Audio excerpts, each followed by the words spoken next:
like, what is your day to day like now in this role? Now that you're in it, and you've been doing it for several months now. Like, is it just so much watching and analyzing and note taking? I mean, is that what it is? Like, just and have you had to try to find, I don't know, a different way to have fun with, I don't know, not being so hands on in coaching? Like, just what is this whole thing like?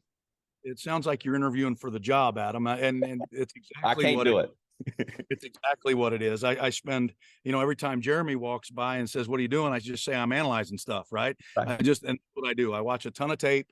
I take a bunch of notes. I count a lot of beans. But when I do get a chance to watch our guys on tape and to get them alone and to talk with them or to write notes to them about what it is that they do, Des was one of those guys that asked me to do that, right? It wasn't, I went ahead of him and did it and then force fed it down his throat when I had what I thought were some answers. He asked me, he said, "Hey, coach, can you just take a good hard look at what I've done and see if you have any ideas about how we can make it better?" And, but you're 100% right. That's what I do. I spend a lot of time in my office, and it's not because I'm antisocial. It's because I've got a lot of work to do.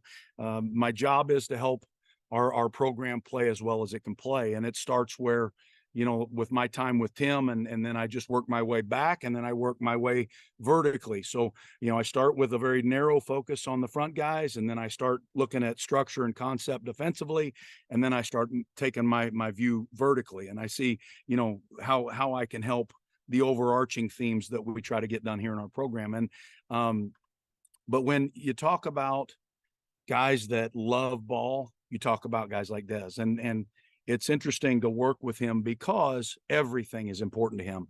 If you asked him what's important to him, he would tell you just about everything. Being a great son, being a great friend, being a great player, his spirituality is important to him. Everything's important to him. So he's an easy one, right? The guy is a sponge, and he wants to learn everything that he can. And it's hard to beat people like that, right? He's a really good person. And when we have a number of those on our team, that makes everything easier. And we do have a bunch of them here.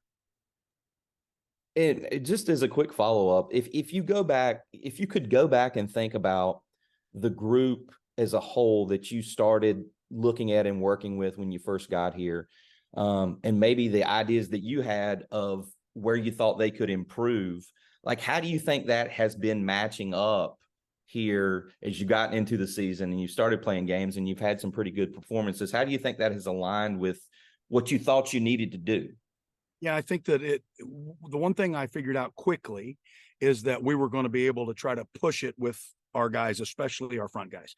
We're going to be able to demand, you get to coach towards perfection. You never get to perfection, but we have a talented group. We have a talented, smart, rugged, tough group, and they want to get better. So that part of it's been easy, and being able to see, little change by degree as we go through it, and understand that, if we can get that 1% each day and start getting a little bit better in different areas, I'm better in the run game. I'm better early in the passing game. I'm better on the finish in the passing game. Those are all things that we work on, and we try to take those things down into their smallest parts and correct the smallest parts, and then we let that process take care of the end results. And that's where we are.